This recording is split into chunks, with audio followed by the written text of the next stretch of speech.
Hello दोस्तों, easy tricks पे आपका स्वागत है। दोस्तों, मैं हूं सुनील। कल हम सम संख्या, विषम संख्या, प्राकृत संख्या, अभाज्य संख्या ये सब को डील किए थे।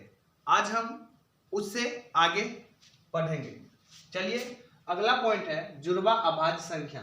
वैसी दो अभाज्य संख्या यानी दोनों संख्या अभाज्य होगा जिसके बीच का अंतर 2 होगा और दोनों के बीच का अंतर 2 होगा, उसे क्या कहेंगे? जुड़वा अभाज्य संख्या कहेंगे। जैसे 11 और 13, ये दोनों 11 भी अभाज्य संख्या है और 13 भी अभाज्य संख्या है, लेकिन ये दोनों के बीच का अंतर भी 2 है। 71 और 73 दोनों अभाज्य संख्या है और दोनों का बीच का अंतर भी 2 है। 7, 5 दोनों अभाज्य संख्या है और दोनों के बीच का अंतर भी 2 है। 3, 5 दोनों अभाज्य संख्या है, दोनों के बीच का अंतर 2 है। चलिए, एक और बात लिख लेते हैं यहाँ पे, जिसे 2 लिख दिए और 5 लिख दिए, ये जुड़वा अभाज्य संख्या होगा? ये कभी नहीं होगा, क्योंकि ये दोनों के बीच का अंतर 3 आ जाता, अतः यह जुड़वा अभाज्य संख्या नहीं है। चलिए, नोट में यहाँ पे हम एक बात लिखे, इसमें दोनों संख्या अभाज्य होना चाहिए, ये इसका की पॉइंट है। दोनों संख्या क्या होना चाहिए? अभाज्य होना चाहिए। अगला पॉइंट है सहअभाज्य संख्या।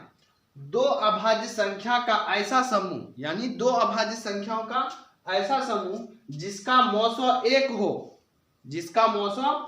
हो, सहअभाज्य संख्या कहलाता है। जरूरी नहीं है कि दोनों संख्या अभाज्य ही हो, यानी एक भाज्य भी हो सकता है, सम विषम कुछ भी हो सकता है। जैसे 12 और 13, यहाँ देखिएगा 12 एक सम संख्या भी है और यह भाज्य भी है, लेकिन 13 एक अभाज्य संख्या। उसी प्रकार 11 और 13 दोनों अभाज्य संख्या, फिर भी यह क्या है? सहअभाज्य संख्या। 12 और 7 ये भाज्य संख्या है और ये भाज्य संख्या नहीं है, ये अभाज्य संख्या है, लेकिन इन दोनों का बीच का मौसो कितना आएगा? 1 आएगा। ये सब में मौसो 1 आएगा। अगला VBI पॉइंट है जो एग्जाम में पूछा जाता है। सबसे छोटी अभाज्य संख्या 2 होता है। उसी प्रकार 2 एक ऐसी संख्या है जो सम भी है और अभाज्य भी है। सबसे छोटी विषम अभाज्य संख्या 3 होता है। 1 से 50 के बीच कुल अभाज्य संख्या 15 है। 1 से 100 के बीच कुल अभाज्य संख्या 25 है। उसी प्रकार यहाँ नहीं दिख रहा होगा, 1 से 200 के बीच कुल अभाज्य संख्या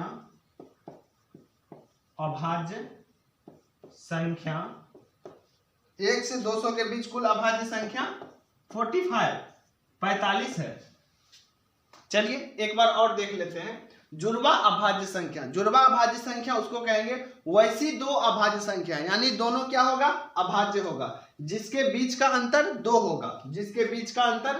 होगा, जुड़वा अभाज्य संख्या कहलाता है। जैसे 11 और 13, 71 और 73, 5 और 7, 3 और 5। देखिए, इसमें 2 अंतर है, सब 2 का अंतर है, इसलिए दो ही अभाज्य है, तो ये क्या हो जाएगा? अभाज्य संख्या। सहअभाज्य संख्या दो अभाज्य संख्या का ऐसा जिसका अभाज्य संख्या का जरूरी नहीं है कि अभाज्य संख्या ही वह एक भाज्य हो सकता है। जैसे 13, यहाँ क्या भाज्य है?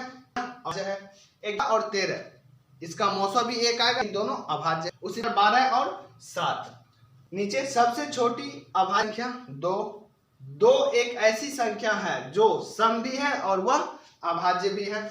सबसे छोटी विषम अभाज्य संख्या 3 है। 1 से 50 तक कुल अभाज्य संख्या 15, 1 से 100 बीच कुल अभाज्य संख्या 25 और उसी प्रकार 1 से 200 के बीच कुल अभाज्य संख्या 45 यानी 45।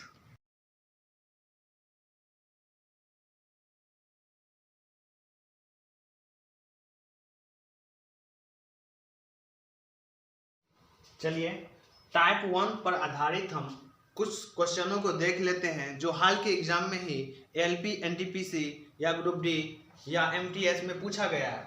चलिए, इसमें पहला क्वेश्चन है, निम्नलिखित में कौन सी संख्या अपेय है? तो कल का कॉन्सेप्ट में हम बताए थे पाई एक कैसी संख्या है? अपरिमेय है। और 22/7 या फिर 3.14 ये सब क्या है? परिमेय है। तो यहाँ पे क्वेश्चन में पूछा गया निम्नलिखित में कौन सी संख्या अपरिमेय है। तो क्वेश्चन में ही पहले ही ए नंबर पर लिखा हुआ है पाई। पाई कौन सी संख्या है? अपरिमेय संख्या। चलिए दूसरा क्वेश्चन है निम्नलिखित में कौन परिमेय संख्या है। परिमेय संख्या कल कॉन्सेप्ट में बताए थे, परिमेय संख्या जिसे p बटा q के रूप में लिखा जा सके उसको परिमेय संख्या कहते हैं, और जिसे p बटा q के रूप में नहीं लिखा जा सके उसे अपरिमेय संख्या कहते हैं। निम्नलिखित में कौन सी परिमेय संख्या है? चलिए 2 का घनमूल निकलेगा? नहीं निकलेगा। 8 का, हाँ 8 का तो निकल सकता है। 8 को तोड़ेंगे 2 चौका 8, 2 दूनी 4 यानी 2 गुने 2, इसका घनमूल डालेंगे तो कितना निकलेगा? 2, यानी 8 एक परिमेय संख्या मिल गया। उसी प्रकार 12 का नहीं निकल सकता है। देखिए हम 12 को तोड़ के बताते हैं। 12 2 6 के 12, 2 3 6, ये 2 ही आया, जबकि 2 3 आना चाहिए और 3 और चाहिए था। उसी प्रकार 4 का भी नहीं निकल सकता। आगे है 1/2 प्लस √3 के हर का परिमेय मान क्या होगा। चलिए हर का परिमेयकरण करना, देखिए कैसे किया जाता है परिमेयकरण। 1/2 प्लस √3, इसको कैसे करना, ये सिंबल को देखना है। यहाँ पे अगर प्लस रहेगा तो ये सेम लिखना है और माइनस सेम लिखना है, और जहां पे प्लस है वहां पे माइनस के चिन्ह ऊपर नीचे अंश और हर में लिख के गुना कर देना। चलिए देखते हैं 1/2 प्लस √3, कुछ नहीं करना है। 2 माइनस √3 से ऊपर, 2 माइनस √3 से नीचे। इसको करने से इसके मान में कोई परिवर्तन नहीं हुआ। इसको करने से इसके मान में कोई परिवर्तन नहीं हुआ। देखिए अगर ये दोनों को हम काट देते हैं तो यही बचता। चलिए करने से मान में कोई चेंजिंग नहीं आएगा। अब देखिए ऊपर ऊपर से गुना करते हैं तो हो जाएगा 2 माइनस √3। एक फार्मूला होता है यहाँ पे लग जाएगा। एक फार्मूला होता है a plus B into A minus B बराबर A square plus B square, A square minus B square. अब देखिए a plus B into A minus B, इस फार्मूला पे एकदम लागू हो जा रहा है। तो a का काम क्या कर रहा है? 2, तो 2 का स्क्वायर। b का काम क्या कर √3, तो √3 का स्क्वायर। चलिए तो 2 माइनस √3, 2 का स्क्वायर करेंगे 4 और √3 का स्क्वायर करेंगे। चलिए देख लेते हैं √3 गुना √3। अब देखिए क्या हो जाता है, ये 3 हो जाता है। पावर mn वाला फार्मूला पे आने का। चलिए ये हो जाएगा 3। अब देखिए इसमें से तो घट नहीं पाएगा, तो ये 2 माइनस √3 बटा 4 में से 3 गया तो 1, और 1 पर इसमें भाग देंगे 1 से, तो क्वेश्चन तो वही का वही रह जाएगा, यानी 2 माइनस √3। ऑप्शन में देखते हैं 2 माइनस √3, यानी बी ऑप्शन मेरा सही है। आगे क्वेश्चन का था चौथा नंबर में 1/5 प्लस 2√3 के हर का परिमेय मान ज्ञात कीजिए। उसी प्रकार इसको भी हम बनाएंगे। चलिए देखिए ये फार्मूला लगेगा, इसमें भी क्या लिखा हुआ 5 माइनस 2√3, यही सॉरी 1/5 प्लस 2√3, इसको कैसे लिखेंगे 1/5 प्लस 2√3 गुना, यहाँ प्लस का सिंबल है तो ऊपर में माइनस का सिंबल देंगे 5 माइनस 2√3। अब ऊपर ऊपर से नीचे नीचे से गुना करेंगे तो ऊपर वाला टर्म तो वैसा ही रह जाएगा क्योंकि एक टाइम्स पढ़ेंगे उसको, और नीचे वाला टर्म में a plus B A minus B, यहाँ पे फॉर्मूला पढ़े थे a plus B into A minus B equal to A square minus B square. अब देखिए a का काम क्या कर रहा है 5, a का काम क्या कर रहा है 5, b का काम क्या कर रहा है यहाँ पे 2√3, यहाँ पर भी 2√3।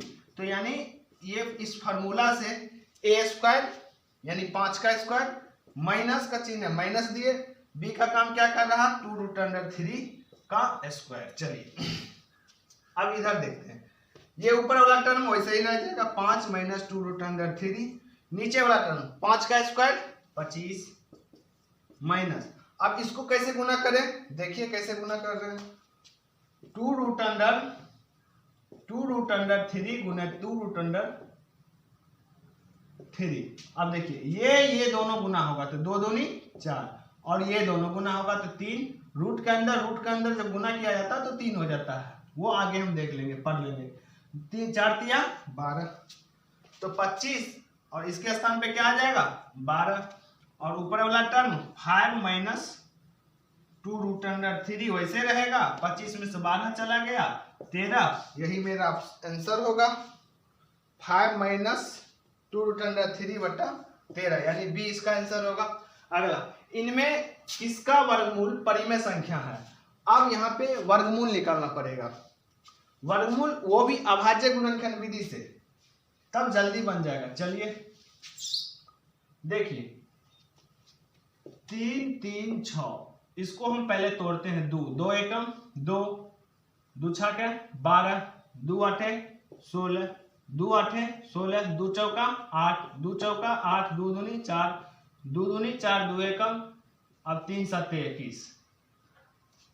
चलिए इसमें अगर ये रहता तो 2 2 के जोड़ा लगाएंगे, ये दोनों तो जोड़ा लग गया, लेकिन ये दोनों क्या आ गया रूट में आ गया, तो इसका भी वर्गमूल नहीं निकलेगा। चलिए 3 4 4 करके देखते हैं। 2 एकम 2 7 2 दूनी, फिर 2 आठे 16, 2 छक्के 12, 2 चौका 8, 2 तिया 6।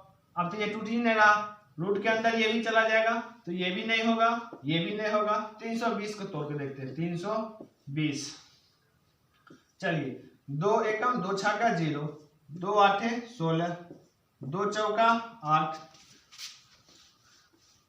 2 चौका 8, 2 20, 2 10, 2 5। अब देखिए जोड़ा तो लग रहा है, लेकिन फिर 5 एक्स्ट्रा, 5 एक और चाहिए वर्गमूल होने के लिए। अगला 324, अब तोड़िए। 2 एकम 2, 2 छाके 2 दूनी, 2 आठे 2 एकम, 3 दूनी 3 सत्ते, 3 नमा और 3 तिया। अब देखिए यहां पर जोड़ा लग रहा, ये 3 जोड़ा में आ गया, ये 3 जोड़ा में आ गया, और ये 2 जोड़ा में आ गया। बाकी बात ये तीनों टर्म में ये रूट के अंदर चला गया, ये भी रूट के अंदर चला गया, ये भी रूट के अंदर चला गया, तो ये भी मेरा ऑप्शन नहीं होगा। ऑप्शन कौन सा? डी। चलिए आज टाइप 1 खत्म हो गया, कल हम टाइप 2 के बारे में पढ़ेंगे।